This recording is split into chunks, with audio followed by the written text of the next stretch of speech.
Welcome back to the virtual classroom. Once again, recording in the live classroom with my favorite section ever. Of course, I don't say that to all the sections. I might. We are in week 9, and this is the one I've been foreshadowing. This is the big doozy one that was coming up, and it's a great case. It is a bit longer than we've experienced the first 2 cases since test 1. And here's what we're going to be covering. Okay, so we're doing advanced nesting. So we're putting a lot of functions in functions today. I told you guys this was going to be coming. We've covered some lookup. We've covered some if function stuff.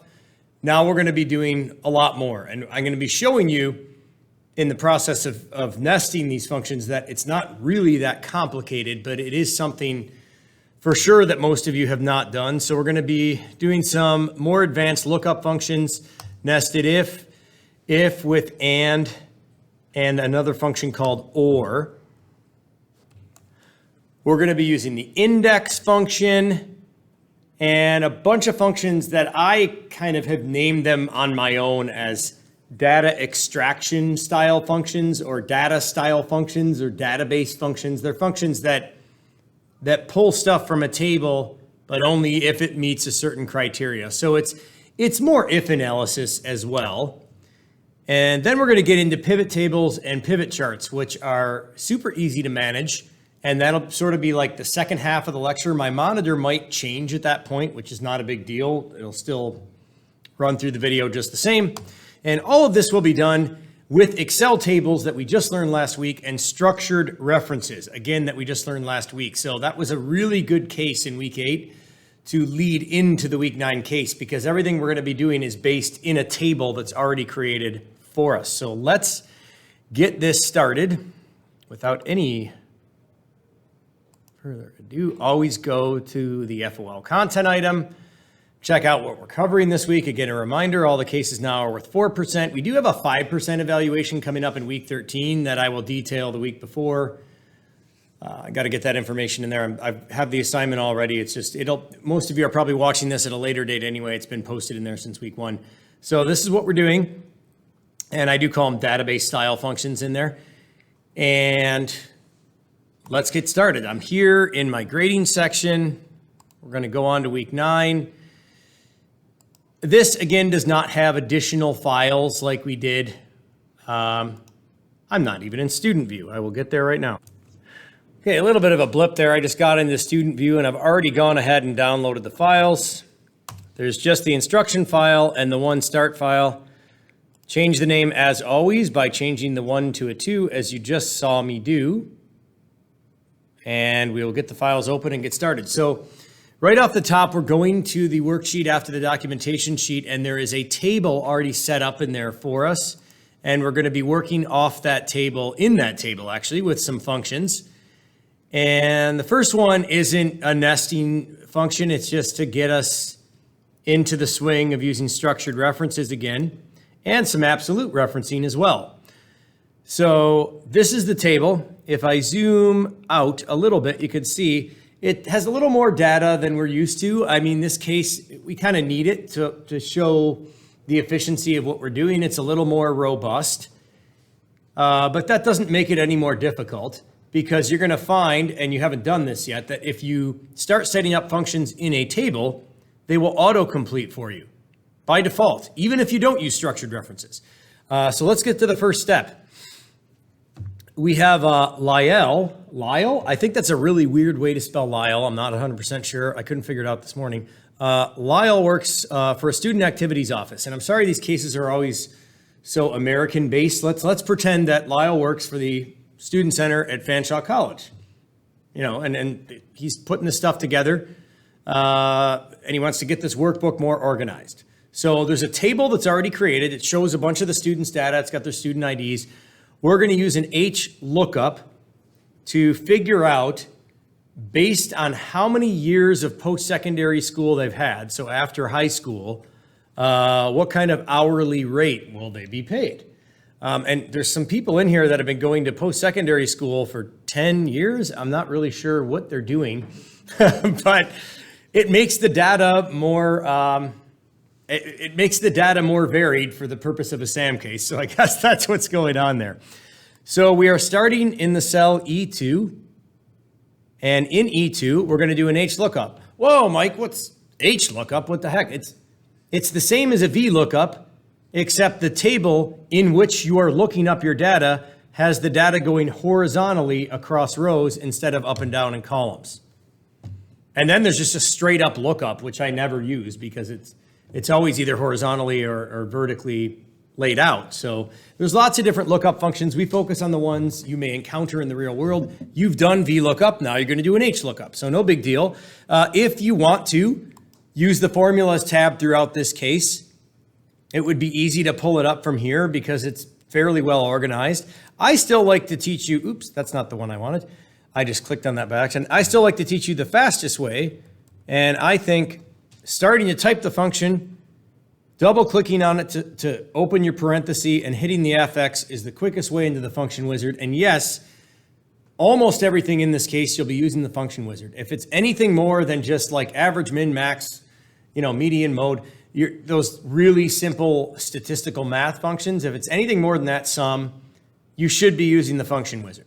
So we are looking up how many years they've had in post-secondary. So everything you do when you're doing functions in a table that are going to go populate straight down through the table, you're always looking up the thing that's in that row as you're in the row. So everything you do is going to be done in the first row, according to this K. Colbert, and you're looking up post-secondary years. Notice how I clicked on it. Despite my teaching that in my first two lectures, I had a lot of students that looked at that cell, typed in D2, got the function, everything looked correct, and then submitted it to SAM, and it was marked wrong. The reason for that is because SAM says very clearly, reads very clearly, spells it out to you that you are to be using a structured reference to look up the value. So everything we're going to do that connects into these tables is going to be done using a structured reference. And as I explained in week 8, this is not a big deal. It's just instead of using the cell reference and having to type it in and possibly making a mistake, and just also so we can keep everything intact as you move the table around, we're going to use a structured reference. And we're not going to do it after we've already put the wrong one in, because then it just adds to it. And that's another reminder that I did on purpose here to make sure you guys remember, whenever you're putting things into the field in the function wizard or in the formula bar, if you put something in wrong, you have to get rid of it before you go and click and put the right thing in. Otherwise, all it does is add it onto it, and you don't want that. And this case has a lot of putting things in places. So click on the cell. That provides you with the structured reference, and it's very simply at this column in the row. Last week when we were using structured references, we were using entire columns. So it was the table and this column. You don't have to remember how to type this stuff out that I'm running my mouse back and forth over. All you have to remember is how to get it. If you want a structured reference, when you have an Excel table already created, when you have data formatted as a table, simply click on it in the table instead of typing in the cell reference. It's that simple. So we got that in there. Your table array, which they give you, and I'm kind of zoomed out nicely so I can actually pick it up from here, is P13 to U13. So I picked that up with my mouse. I could have typed it into, no problem. And I already see that there's going to be an issue for this. And I did like this case because this is a higher level case, but it's giving you all the reminders you need. This should be absolute. So you need to make that cell reference, that range, absolute. And you will do this for SAM, because SAM prefers this, by putting the dollar signs in front of everything. I think you can get away with that one by, I don't think you have to make the columns absolute because you're not dragging over, you're only dragging down. But SAM wants you to make, just as a best practice, make everything absolute. So in front of the letter P and in front of the number 13, I have the dollar signs. In front of the letter U and in front of the number 14, I have the dollar signs. I have a laptop where I can't even use F4 anymore as the keyboard shortcut to put those in, and I really don't think it takes that long. So I'm always encouraging students, hey, you know what? If F4 as a keyboard shortcut works, that's fine, but make sure if you're going to try and save yourself that extra 15 seconds by using the keyboard shortcut to put in the dollar signs for absolute referencing, that you highlight the whole range and then hit F4 on your keyboard. Otherwise, it will only make the thing absolute that you're sitting right next to. And what would another good way to be that we dealt with in a later case after we did lookups? What would another really good way to be to lock in the table array other than using absolute referencing? You can take the range and you can do something with it preemptively. You can name it. So if this range had been named, rate table, capital R, capital T with no spaces in there, I could have just typed in rate table, and that's automatically absolute. So just reminding you of these little things. And then in this horizontal range, the thing you highlight here will always dictate what you're trying to find here. So the row index number, and as usual, if you're not sure you remember what this is, you can go into the function wizard and read what this is supposed to be. So what this is the row, or if you're doing vertical, the column in the range that has the answer you're trying to find. The base rate is in the second row of this range. So you put 2. Well, wait a second, Mike, that's not the second row of the worksheet. That's not what it is. This could be anywhere. It's just within that range of 2 rows only, which row has your answer, the base rate. And as you can see, the post-secondary years are set up from 0 to 1, 2 to 5, and then 5 to 8.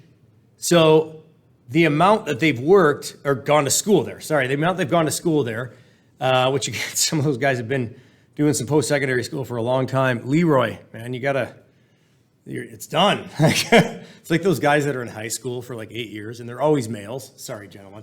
I don't know what's going on there. So what it happens more in the States, I think. So what you are doing is you are looking up in a range. So if you go into range lookup, and it is a range lookup, not an exact match lookup, you can put true, or you can just leave it blank. Sam would mark either one right. So just to be thorough, I'm going to put true. And I'm going to take a second to look at what I have here. That's your answer. When I click OK, you can see it auto-populates. Now, every step in here where you're doing something in the table says, scroll down if you need to. I don't know why you wouldn't take advantage of Excel's willingness to auto-populate, but if you go in here, you can stop the auto-population. It's auto-filling for you, which is awesome. It's filling all the way through.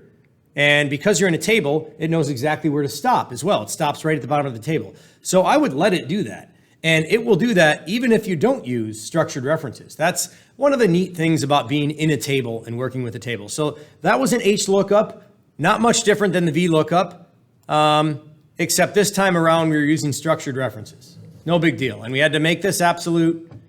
Absolute, again, are the dollar signs that stop the cell reference from changing as it scrolls through. It locks it up. So that was step 1, okay? And every step from this point forward, we're going to be doing those structured references. So when we get to step 2 here, it wants us to do a straight up if statement. So it's just an if function. We're going to go and check and see how old the person is. And based on how old they are, they can either drive people around or they can't. That's all it is. So we're going to go and get into the data here, starting with J2. And once we do it in that one cell, it'll populate right through for us.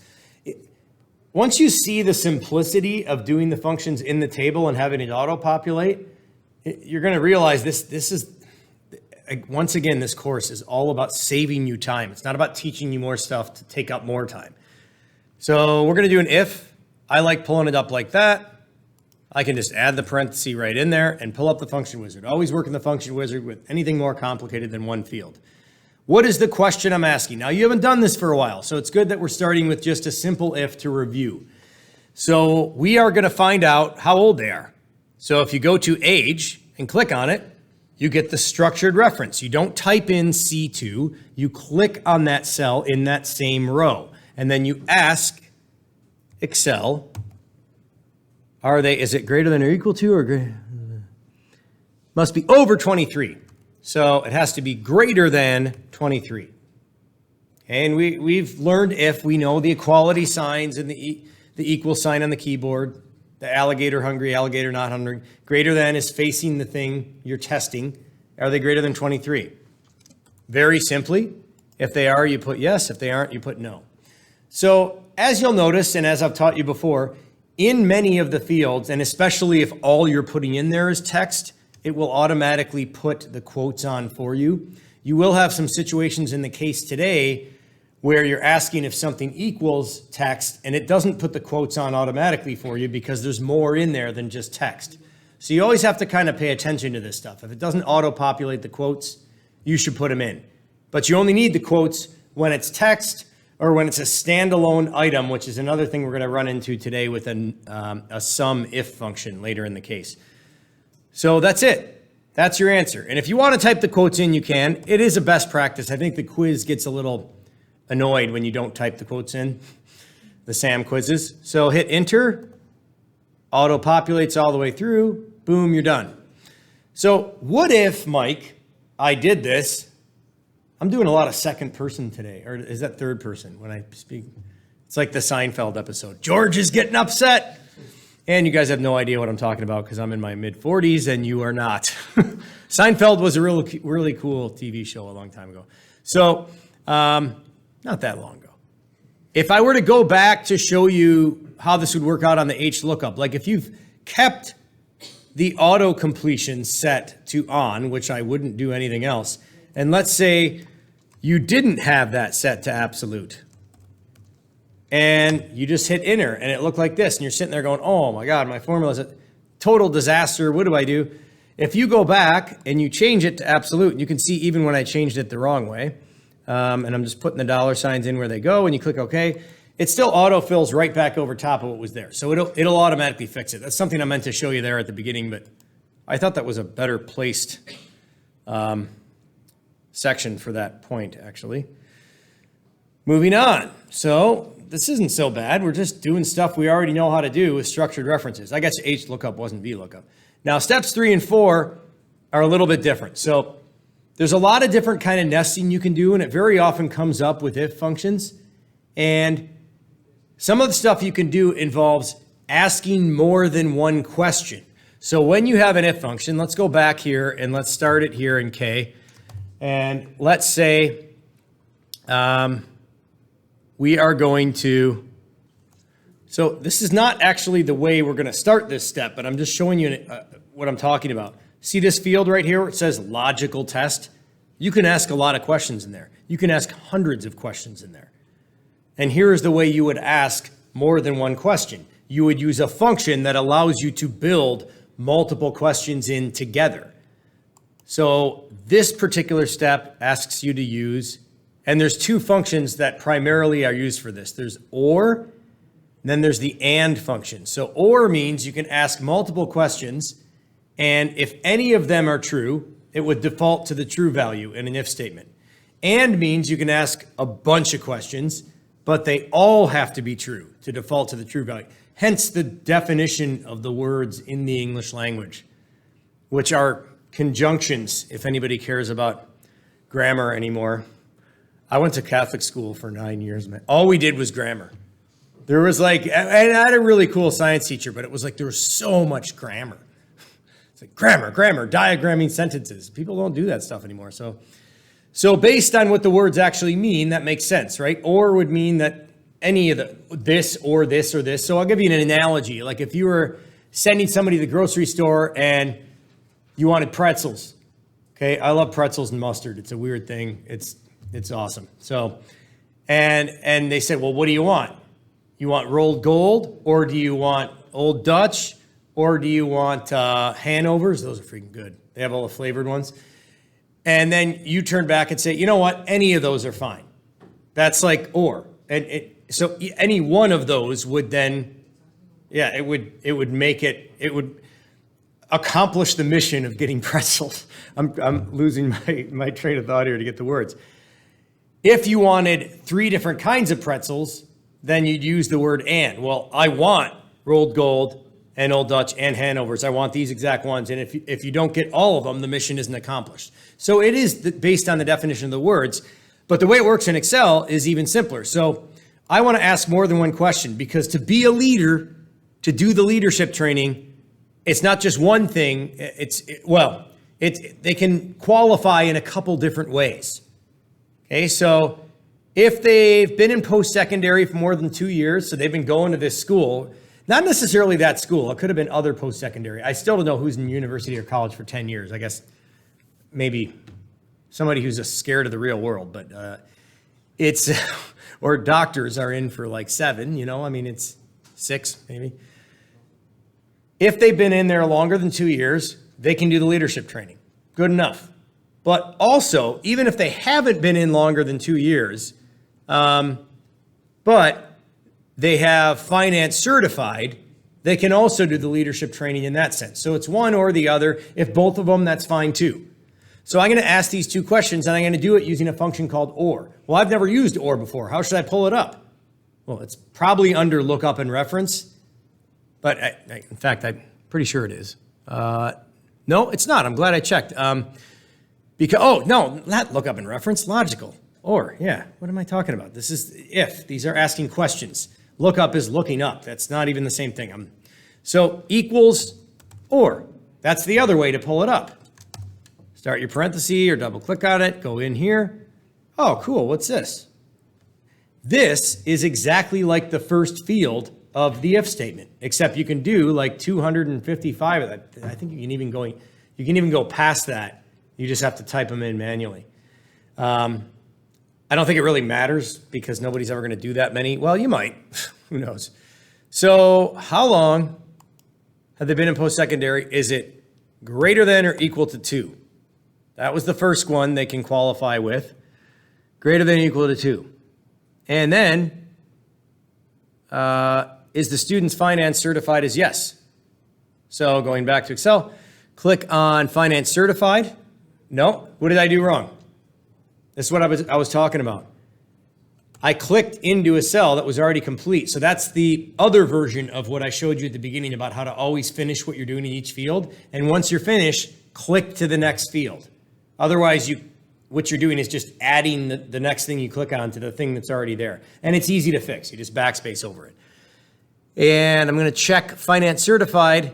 Does it equal yes? Now, if I click on to the next thing, you can see what I was talking about. It doesn't put the quotes in automatically for you if there are other items in the test. You're obviously, there's a cell reference, so you put the quotes in. Okay, you put the quotes in. That's it. 2 questions. Click OK. Some are true. There's a few falses. Most are true. You've built a 2-question scenario for your if function. This is where professors start to say, okay, so what you should do is you should first make the if function, and then inside of this field, you should start typing out the or. Why would you type anything out, especially with structured references, when you don't have to? Build it first, go into the formula bar, and without the equal sign, and if you accidentally grab the equal sign too, that's fine. I'm going to do it without the equal sign. I'm going to hit Control X on my keyboard or right-click cut, and then sitting right next to the equal sign already, which is kind of convenient, I'm going to start to build an if function. I'm going to pull it up with the function wizard, and I'm going to paste it in there. Did you guys just see that? You didn't see that. They're not watching. Listen, people at home, they're playing something. Who plays games anymore? They're looking at something cool on the phone. I don't care. Keep with me here, because this is important. So what did I just do? I built the OR function first and simply used what I built and put it into the logical test for the if function. And this is one of the easiest ways to nest, is to have the more involved thing built first, or the thing that's harder to build after, I guess. You could even build it in another cell and then go move it in there. But this is a better way to do it. Just have everything in one cell, put it in there, okay? And I think it's just a yes or no scenario here. If one of these are true, then yes, they can do the leadership training. Otherwise, no. Let me just confirm that. That is, in fact, the case. So, and then you click OK, and it, again, as I showed you already, it overwrites the OR function that had auto-filled right into there with the updated if function. And if I click back in there, you can see it's just the entire thing I made. I just put it in there. Now, if you missed that, which some of you did, the one we're going to do next works exactly the same way. The only difference is we're going to set up our 2-question scenario with the and function instead of the or function. I love how attentive you are now. I'm not picking on you. You're good. That's awesome. So, yeah, this is fun doing my my online recordings for my online students so they can hear me interacting with the class, which I don't get to do as much when I'm trying to record it. So here, we're going to start with and, equals and, which again would be under the logical category if you wanted to use the formulas tab where it's categorized everything. We don't need to do that. We can just start it up real quick, hit the FX, and make our questions. Our questions this time around are going to be, is the student's age greater than or equal to 21? Okay, let's go do that. So click on, always in the same row, is the student's age over here greater than or equal to 21? And in addition to being 21, they also have to qualify by having at least 3 years of post-secondary. So greater than or equal to 3. So unlike the or, where either one of them would make it true, both of these have to be true to make this the multi-question test true. So I click on post-secondary greater than alligator hungry or equal to 3. And then you build that. You click OK. And now I've made this cool looking and statement, which will go into the place where we would generally put a single question if logical test. So this time I'm going to cut it, but I'm going to accidentally grab the equal sign when I cut, which means you'll have to put a new equal sign in or go back to the cell and go equals if and start your parenthesis. And then when I paste it in, nothing populates. This is because you only ever need one equal sign. And I've talked about this in 2 previous weeks back earlier in the course. You only ever need one equal sign to start a function. I realize there are equal signs then inside of this particular multi-question test, but that's because I'm using equality signs to ask it a question. That's different than that equal sign to start the function. You don't then need another equal sign when you're nesting a function. You only ever need the one. So if you accidentally cut it and pasted it in there, you can just get rid of it. And then this one, once again, is a simple yes or no scenario answer. And you can type, it's best practice to type in the quotes, whatever. So you can see it worked just like the and, or the or, putting it in the if. And once again, I've made a function, taken it, and then stuck it inside of an if. Because when I want to go do an if and I have more than one question, you don't want to type out all that stuff in there. Okay? And it's not going to work if you just start putting questions in there, comma after comma. You have to use the and or the or function. There's other ones in there that could also work. I don't really get into too much of this stuff. I think those are the main multi-question ones. But of course, there's another way to keep nesting things. So save your file. You've done a bunch of stuff here. And you can see how convenient this is. It keeps auto-populating through. This is awesome. And I have mine zoomed out. I could zoom in a little more, but I think it's fine. There, it's closer to 100. That doesn't matter. Sam never grades those things. If it doesn't say to mess with the zoom, it doesn't care what you did with it. Number 5, we are going to do a nested if. First thing that throws people off on this is they think nested if, I'm doing finger quotes right now, is an actual function in Excel. There is no function called nested if. There's just if. And if you want to do a nested if, that just means you're putting an if inside an if inside an if. How does that work? And why would you need to do that? It works by putting the next if in the false value to get into another question scenario.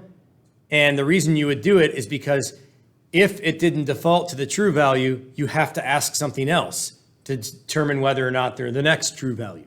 So this will make more sense once I do it. So you start a nested if by going with an if.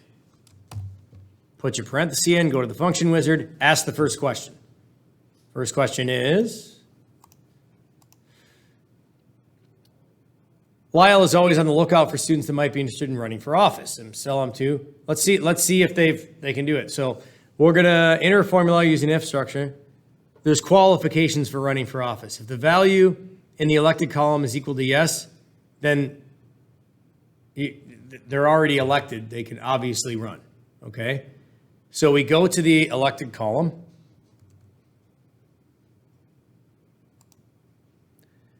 And which is right here. And we ask if it equals yes. And if it does equal yes, with quotes around it, of course, because it's letters, we spell elected correctly and put that in the, because that's, officer qualified. Yeah, they're already elected. They're, and that might be a situation where anybody who's still elected doesn't have to run again. They might do it in different terms or something. The details of that don't really matter. Just put that in, elected. Now, if they're false, if they haven't been elected before, well, there's kind of a couple different things going on. So if we go back to the step, it says, otherwise, the formula should determine if they're finance certified, then they can run, okay? But if they're not finance certified, they can't run. So really, the only qualification for running is that you paid your tuition. So that's kind of cool, right? You don't have to be like at school for a certain amount of years or whatever. But there had to be that extra question in there because if the tuition's not paid, which I assume is what finance certified stands for, that makes perfect sense, then you can't run for school office. So what needs to happen here in this situation is that we need to ask another question. Here is what to do. And once again, I am the professor that likes to teach this the easiest way possible with the least amount of input that would increase the likelihood of a typo. Where other professors will go and say now is the time when you actually have to learn how to type out a full if function, which frankly is not that hard if you're not using structured references because it's just the cell reference with the equality greater than or equal to whatever, and then your two answers separated by a comma. But I still think, hey, if you can do it without having to type more, why not? So leave it blank and click OK. And it will still work. This is a fully functional if function, no pun intended. What you have here is if with the logical test separated by comma, the true value, and then there's just no comma because you never put a false value in. So what you can do, and this is still the best way to do it, is you go inside the parenthesis, add a comma. That is the key. You must add the comma. If you don't add the comma and you go to pull up an if function, it's just going to go plus and start adding it in there. You add the comma. As soon as Excel sees that the comma's there, when you go to add your next if function, it will populate. And you could type it in and start the easiest way to do it from here is to use the formulas tab, which I did kind of remind you about at the beginning of the case. And you bring it up from the formulas tab. And then it automatically brings you right into the function wizard. You can also type the if and create the two parentheses and then go in there and then hit the FX. But it's easier to just add the comma, start the if, boom, you're in the, did you guys see how I did that? I'm going to do that again. So I made this by going to the elected, that cell in that column and saying, does it equal yes? If it does, say elected, and I left this blank. I click OK. I click at the end of it, but inside the parenthesis, not outside, not in the quote, right up against the parenthesis, inside it, I add a comma. And this is the easiest path to getting the next function wizard up for the next if, is to pull it up from the formulas tab, from the organized categories. Then I'm going to ask, well, I already know, I don't have to go back. Is it finance certified? Yes. So again, you put it in the quotes. And then, yep, they're good to go. Electeds are good to go, and people with a yes is good to go. If they haven't paid their tuition, they come through as a no.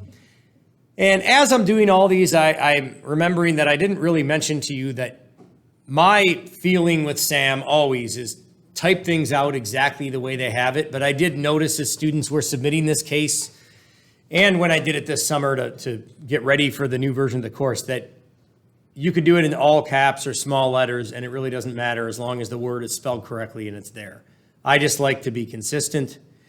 I click OK, and I've put an if in an if. See? And here's what's neat too. You're like, whoa, how do I go and fix that if every time I click in the formula bar and I click on the function wizard, it just pulls up the first if and shows me that full if in its space. If you click your mouse in the formula bar into the second if and hit the FX, it'll pull up the second if. It's pretty cool. Excel is very smart about knowing what you want to do. So that's an if and an if. Then finally, at the final column, we're going to do one more just straight up if, but first we're going to change the column heading to tier, okay, IER, hit enter. And then we're going to do just a standard if, just to go back around in a circle and just do another basic if. And simply here we are asking our post-secondary year is greater than or equal to 4. And this is providing them with like a tier ranking key. So if it's greater than or equal to 4, they're tier 2. Otherwise, they're tier 1. And this is another thing that maybe the students are using to figure out who's who. And you'll notice as I keep going through here, it keeps for every one of these, it said fill the formula all the way through if necessary. Why you would turn off autocomplete, I don't know. I think that's great. But if yours is turned off for some reason, you can fill it. And it's easy enough to turn back on in that same box, I believe, when it comes up. It says, do you want to start autocompleting this within the table? So let's go and check post-secondary, greater than or equal to 4. If they are, they're tier 2. If not, they're tier 1. And that, again, we've had so many examples of if in this class, and we always seem to be putting words into there. So we're always putting quotes. You can put numbers in there. You can put calculations in there. You know, you could say, oh, if it is, take this cell and multiply it by that. And you can refer to other functions in there. You can do all kinds of cool stuff in there. But you don't need the equal sign to start another function. You only need it if it's part of the equality test. So click OK there. These last few steps are pretty basic. I'm not going to take as much time on them. If error is, and maybe we'll do this, we'll just do this one before we switch monitors. Because I don't want to run short on time. And that way, when you guys get over to lab, you can start. Those of you at home, you're not going to notice anything at all. It's just going to go right into the next step. So you have a VLOOKUP function in here. And if you were to type in a bad ID, like let's type in some random number, that's all it says. And that's not very informative. For somebody who doesn't know how to use Excel, they're going to think there's something wrong in this cell, not the cell above it, where I typed in the number that it's making a reference to for the VLOOKUP. Okay, so what you can do is you can take the function that's all set up and functions completely and cut it, just like you did with and the or. And you go if error, and then you start the parenthesis, and then you put the function in there for value by pasting it right in. So all this is a function that allows you to customize the message if something goes wrong with the student ID. And the custom message, which of course I'm going to cut and paste so I don't have any typos, is invalid student ID. And I'll put that in there and click OK. And now it appears that nothing happened. You're looking at the cell going, well, that doesn't change anything. But if I put in a bad student ID, now it says invalid student ID instead of NA. And that to me is, well, it's better UX, right? It's better user experience. Okay, so then step number 9. Hey, so actually before we go to step 9, don't do that. Don't change the student ID just to see if the if error is working and then leave it like that, because then Sam may mark that wrong. I don't know if they'd be grading that or not. They'd have to grade what was in cell Q2, which means they might have let it slide, but don't, as usual, don't do extra stuff that Sam's not telling you to do. I'm just showing you examples. So now let's go to step 9. So step 9 will be here in Q8. And this is where we're sort of shifting into these different functions that I call database style functions, because they're almost always used when you have a table and you're going into this table of data and you're trying to pull data based on criteria. Instead of just summing it up, you're only going to sum it up if it falls into this certain level of criteria or average it. So you know what count does. It counts the instances of a certain thing within a range. Average averages up the numbers. Count if will only count them if they are a certain way. Average if will do the same. So we're going to start with count if. So count if will just go into a range and only count the ones that come up as something. So we're going to go equals count if in Q8. Start your parenthesis, go into the function wizard. I know this is really simple, like it's only a 2-input function, but I would still use the function wizard. The range is the range from which you want to count non-blank cells. So count as a simple function just counts every cell with stuff in it. Count if will count every cell with stuff in it, but only if it fits your criteria. So the range you're counting is determine averages for active students, count if structured references, total number of students who have been elected to offices in student organizations. So all the ones who have been elected. Now, they don't really make it clear which column you're pulling from because they say enter a formula using COUNTIF and structured references. So you're going to highlight the stuff. You're not going to just put in the cell references. And if you did it from this column, which is column M, and chose everyone that was elected, because this column is based on the elected column, you'd still get the right number, but I'm fairly certain that Sam would mark it wrong. I actually haven't tried to test that one, but I had a student ask that, and I'm like, no, I think it's the other one, and then I checked the graded file, and it is. So your range that you're looking for all the elected students is the column of data called elected, and you don't include the header. Whenever you're picking up a column, you've already done this before with other functions and tools. You just pick up the data. So from I2 down to 31, everything that's in the table. And when you pick it up, you see what I'm highlighting here. You get that structured reference. It says student representative, and then in brackets, elected. So that's the column you're in. It should not say I2 to I31 because that's not a structured reference. That would only be if you type it in. And we're looking for everything in here that has an answer yes to being elected. It's a really simple if query. It's like find these and count these up, but only if they're this. So it's just another version of if analysis, but it's also something that I generally would only see used with the table of data, which is why I call them database style functions. And that should count out to 11. The next step, the very beginning of it, is pretty much verbatim the step you just did, except there's a little bit of extra thrown in there. So average if, you're not just counting up how many of them are there, you're actually performing a mathematical operation. Well, so is counting, but you know what I mean. So average if, you're going to average the ones out within another range that happen to have that status of being elected. So typically when you're doing this, you have a range of numbers that you're going to bring into the mix and you're going to average that. So what you're doing here is you're going to figure out, you're going to pull out all the ones from the data table that were elected. So determine the average, and when you have them, you're going to determine the average number of post-secondary years the students had. So so you pull up average if. So we'll do this in the formula bar, equals average if. We're in cell R8, and I'm going to spell that right.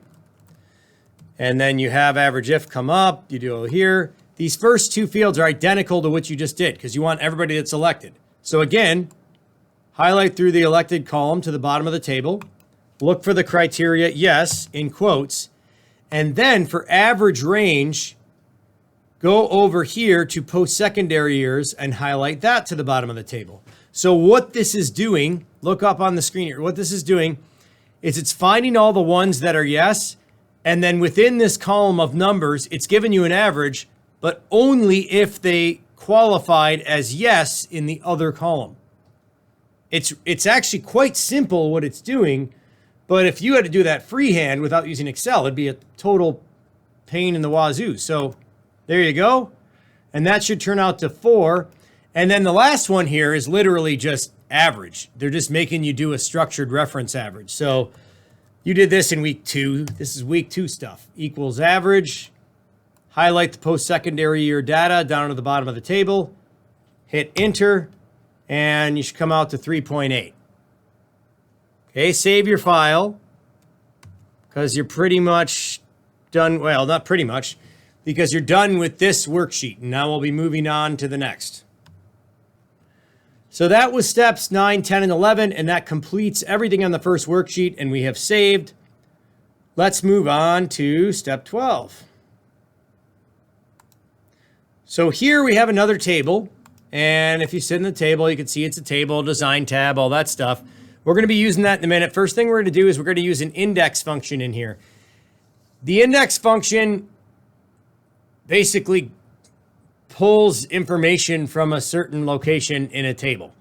It's, we'll see how Excel describes it actually. So type in index, double click to get the parenthesis. Now you have 2 options here. You can do index array or index reference. If you click in here, it'll actually, this is kind of neat. When you click on some of this stuff in here to understand what it is, it will actually open it up in the browser and give you Excel's definition of it.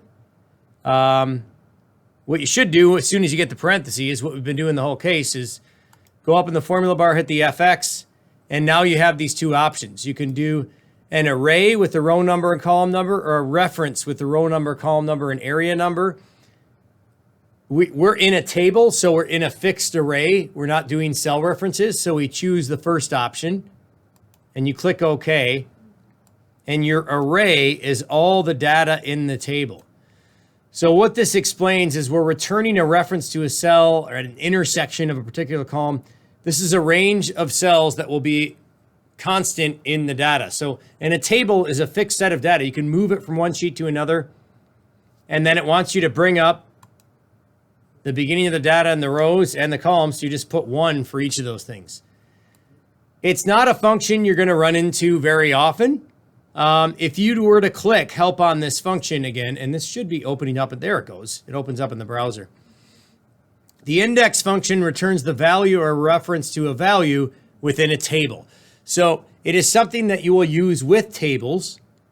And you're basically just, like I said, I like my definition better, like pulling information from pulling information from a specific location in a table. And that's all it's basically doing. And this is what you should have. You click OK, and you're done with that step. And it should return computing club.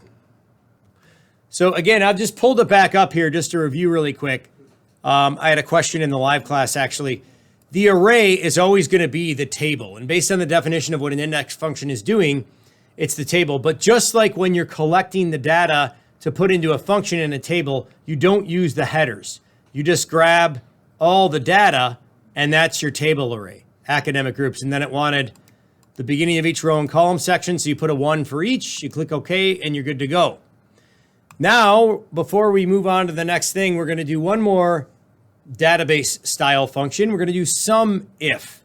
And this is kind of a cool one because the criteria range ended up being the same as the sum range. And I've never had a step like that in a SAM case, but there's no reason why that can't work. And it does work, or they wouldn't have put it in there. So equals SUMIF. Start your parenthesis, go into the function wizard, always in the function wizard. Go to the instructions, okay? So we're in the right cell. We're on step 13. We're doing SUMIF in A17.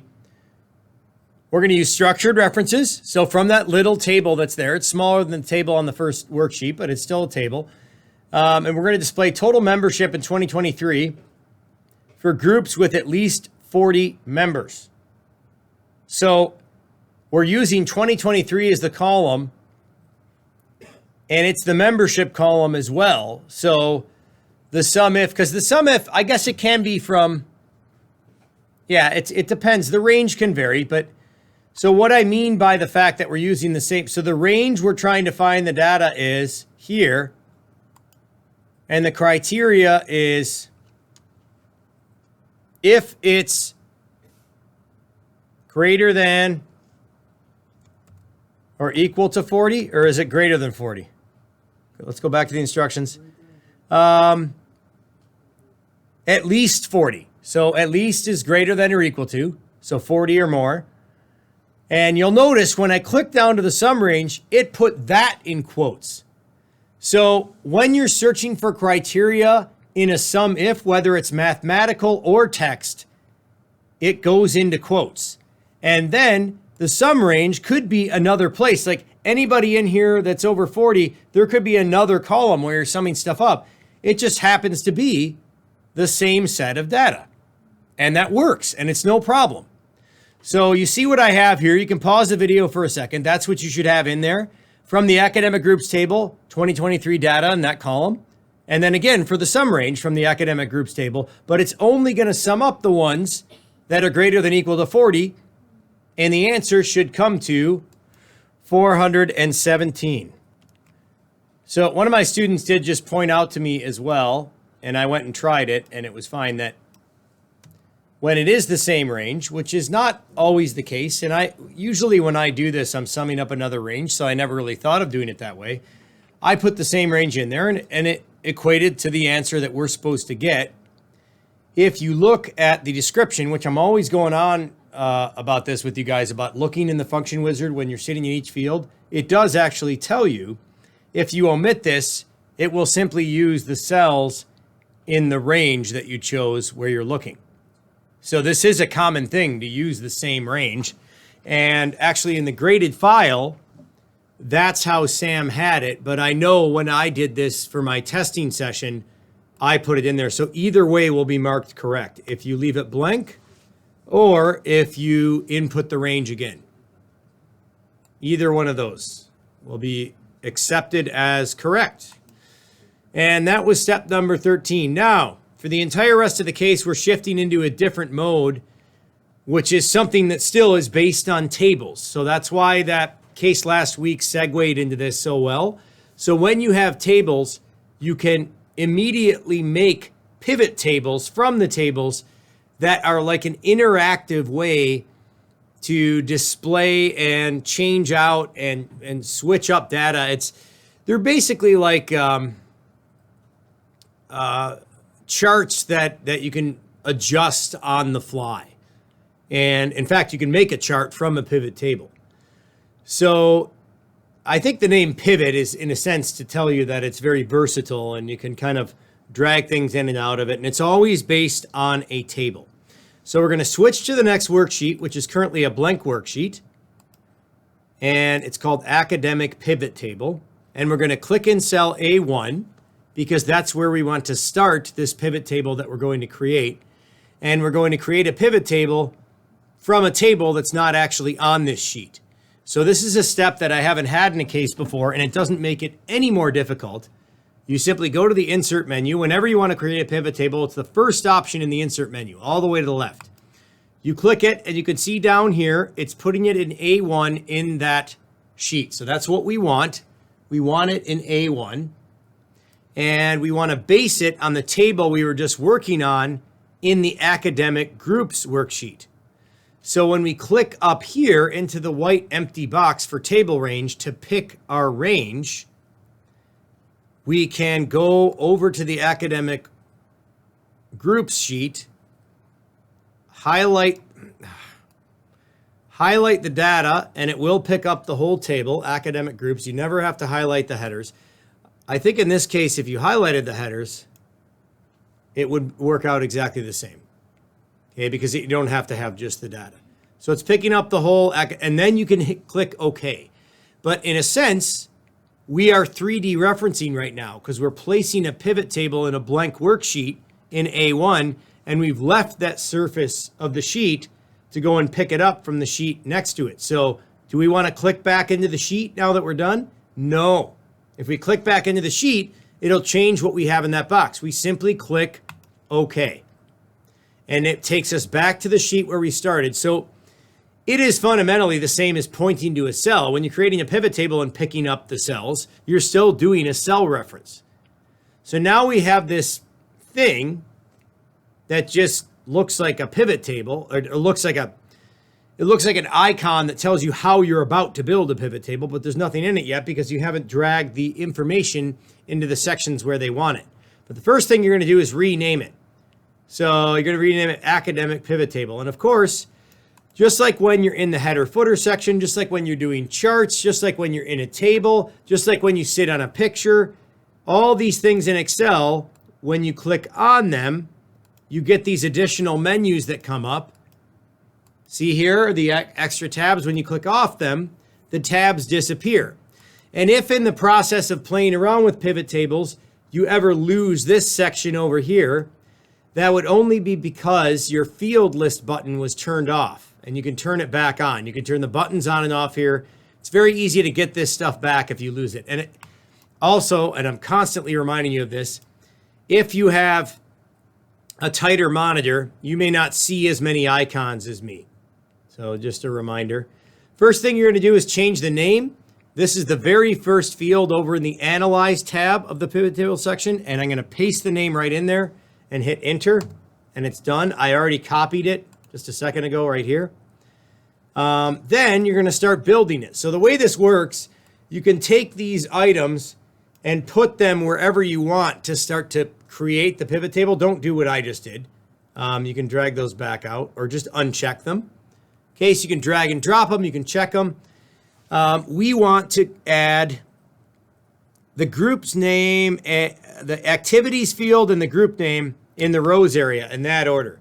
So you can either drag and drop them in like this, or you can check them off like this. And the order that you do it in will be the order you put them in.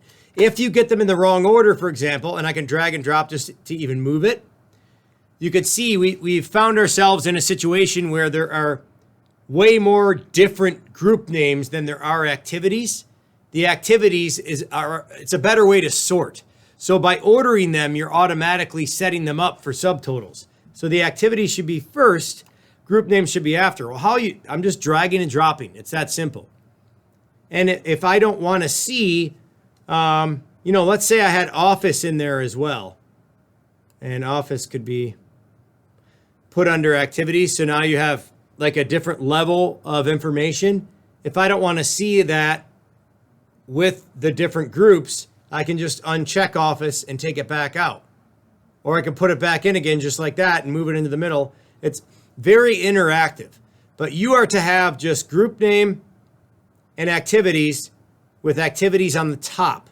All right? Then you're going to add all this data in that order. And you can drag and drop them, or you can check them off. So I'm going to check them off.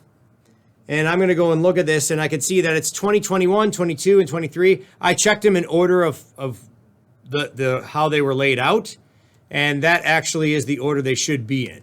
In case you get them in the wrong order, you just drag and drop them, move them around. You don't have to undo them and do them again. You can always move them once you put them in there.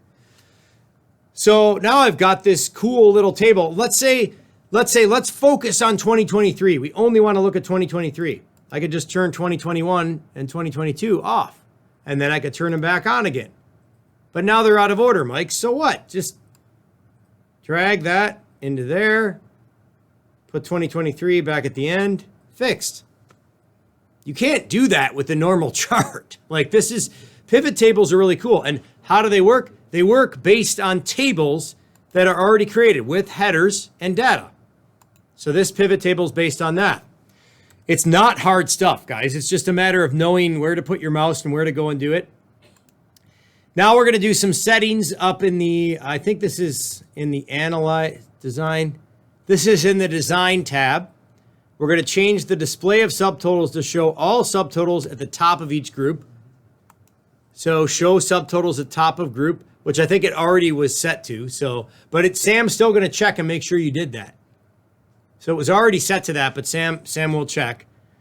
Change the report and show an outline format. So then you go to this one, show outline form. And that does change it around quite a bit. This next step, we're going to change it. A lot of the default stuff isn't as simple or informative as it could be.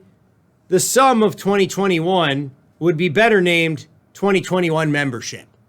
And same with some of. So it gives you titles that you can easily change. And this is an area where you can go right into the formula bar, just like you're used to changing text, and just change it to 2021 membership. Even though the proper way to do it, and I'm sure the way Sam would prefer, is by going to the value section where the fields are set, and you can go to field settings, and you can also change it in there in the field settings. You can go 2022 membership. And with Sam, either one of those is going to be marked correct because all you're doing is changing what's in the cell. So we can do that one that way too. Oh shoot, I clicked off. Sorry. 2023 membership. Make sure you spell it right if you're not copying and pasting. When you do it from the, when you do it down here, it will auto size the column for you, as opposed to just typing it right in which case it might not have. And the first one I submitted, it didn't have the columns auto sized. It was still trailing off the end a little bit there, and Sam didn't mark it wrong. It was fine.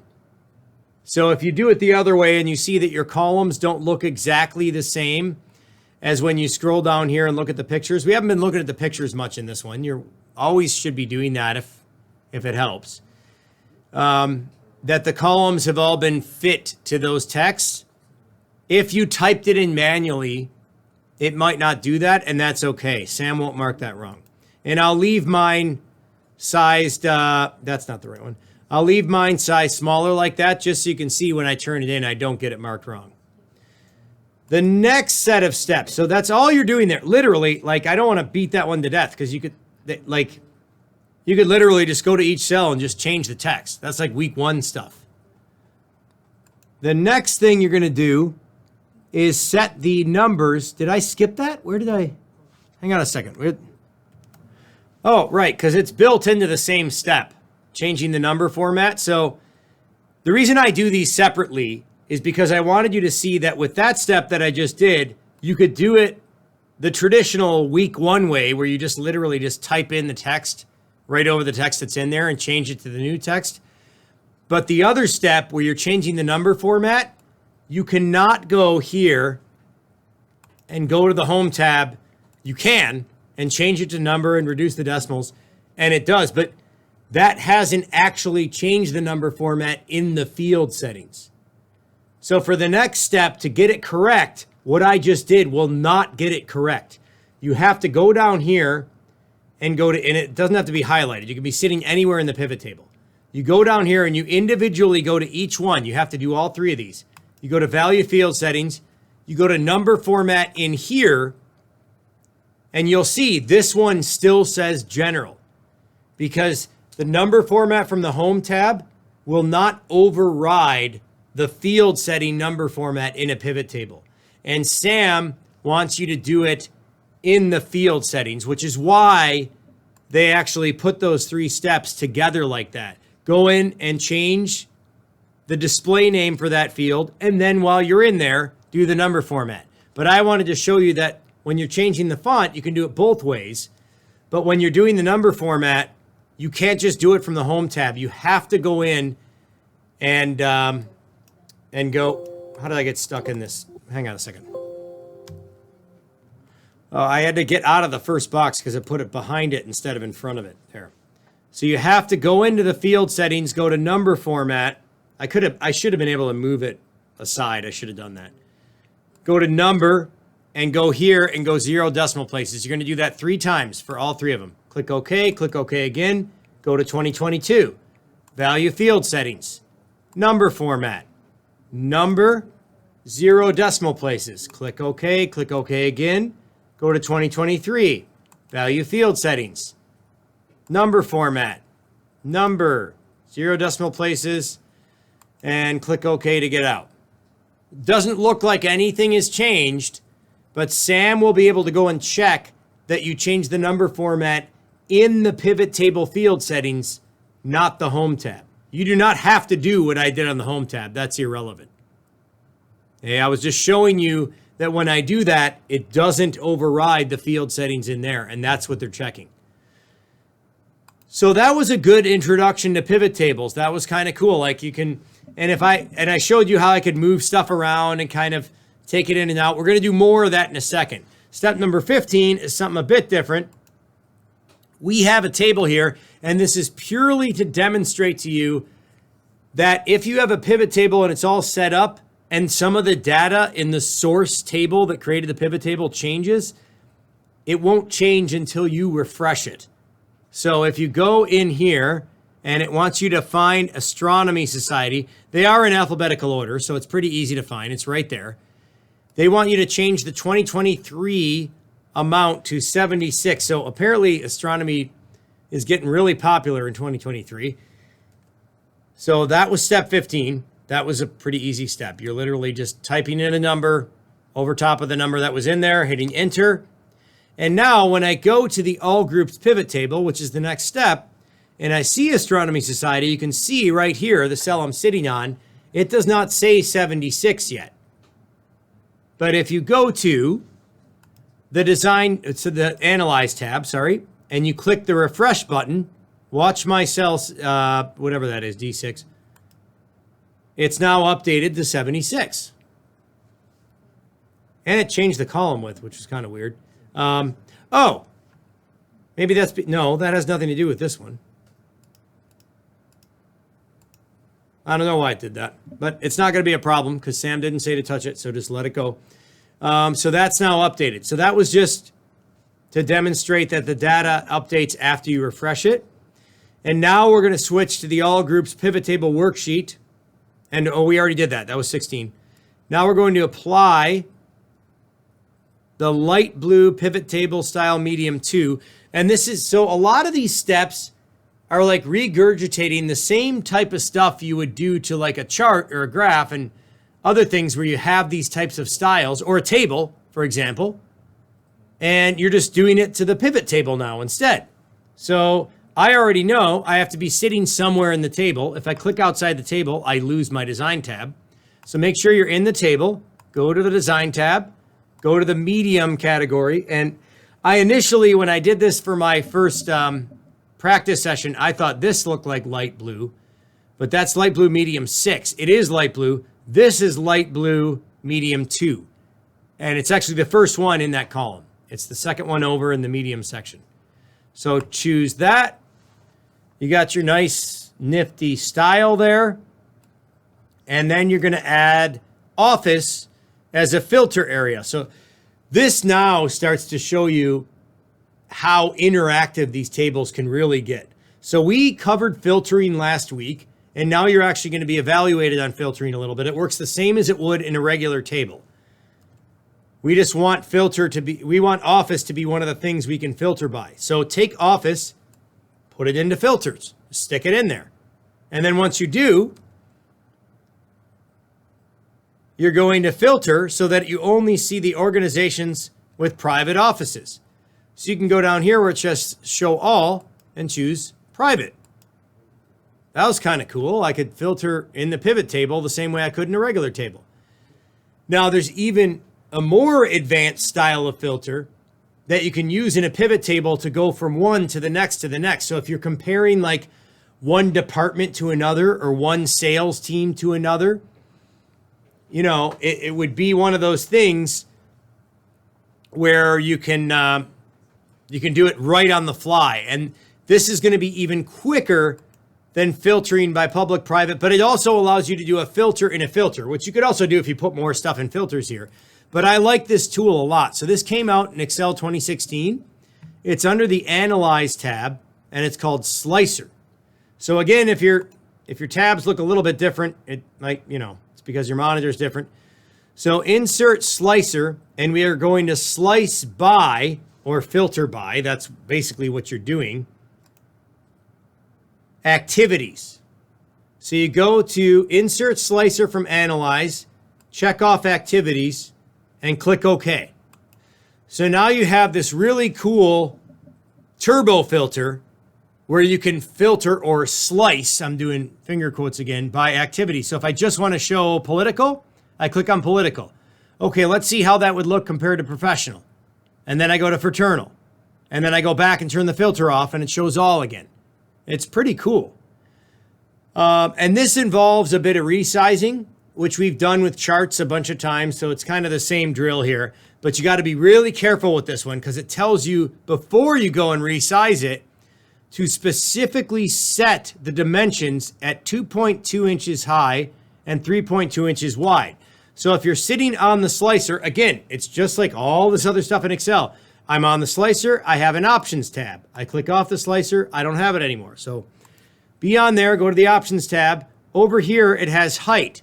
Now the height here is in centimeters.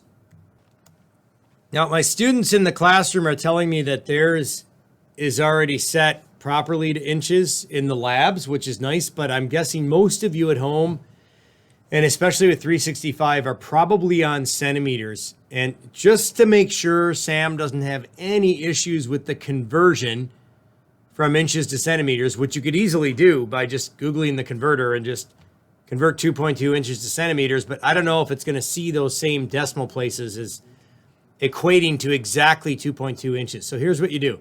There's a couple ways to get in here too. You can go here to the quick access toolbar and go to more commands and go to advanced, or you can go into file options and go to advanced. And if you scroll down in advanced, this is easy to miss. I knew it was in here. This is the first place I went. You got to look for a little bit. It's right here. Ruler units, display, default, change to inches. Click OK. I'm on inches. It's that simple. And I did not pause the video and spend 5 minutes looking for that. Not at all. So the height is 2.2 inches. Keep that quote in there for the inches. And I'm sorry to all my international students that think it's ridiculous that the Americans still use the imperial system. I already made a comment about that in the case today, that these cases are generally American-based. 3.2. So 2.2 and 3.2. Now, here's why that is so important. Because right now, it's going to ask you to position this. And we've done a ton of this positioning with all those charts in the charts case and with the pictures in the picture case before the test. And you just get it in the white space of the cell. You don't touch the grid lines. That's fine. And we're always kind of resizing from the right corner to get it in there. As soon as you do that with this object, as soon as you resize, you'll change the height and width, and then you'll get it wrong in SAM. So you got to be really careful here. So left corner goes to F3, lower right goes to J14. So even if you don't think it's quite in there enough, it's got to be in there enough because they don't tell you to resize it. And if you scroll down, you can actually see in the picture that it's just kind of just in those two cells. And it is pretty wide, like it's filling it up pretty good. So get this up in F3 right there, and make sure it's over enough that the lower portion is in J14 and you don't resize at all. And if I click on the object again and go here, you can see that it's still 2.2 and 3.2. If you happen to slip your mouse and grab one of the handlebars and resize, just fix it. Just fix it will mark it correct. Just make sure it's not touching the grid lines. So then back up to the step we were on. Move the slicer. We already did that. Use the slicer to filter the table so only fraternal groups are visible. And I already showed you how easy it is to do that. Literally just click on it, done. That's what's so cool about the slicer. You want to see another group, you click on that. You want the filter turned off, you put it back on. But we are being graded based on this filtering for fraternal or slicing. So that's how we leave it. Almost done. One last step. It's a multi-step step. Lyle also wants to summarize membership data for the organization's based on the pivot table activities. Insert a pivot chart using the clustered column chart style. So pivot charts are basically just charts based directly on the pivot table. And however the pivot table is set up, the chart will look like that. And if you change it in the chart, it changes in the, if you change it in the table, it changes in the chart. So sitting anywhere on the chart or no, we're going to the next worksheet, right? So we're going to the final worksheet, and we're using the pivot table on that worksheet, sitting anywhere on it. You go to Analyze, and you insert from there, Pivot Chart. You can't do it from the Chart menu, because it's a pivot chart. It has to be based on the pivot table. So you can't go from Insert. You have to be sitting in the pivot chart, go Pivot Chart. It says Clustered Column, and that's the one it defaulted to, so click OK. Now we're going to do a repositioning. This is like the chart week. So we just move it up, hit the left corner in F3. It's actually the same cell as the last positioning we did.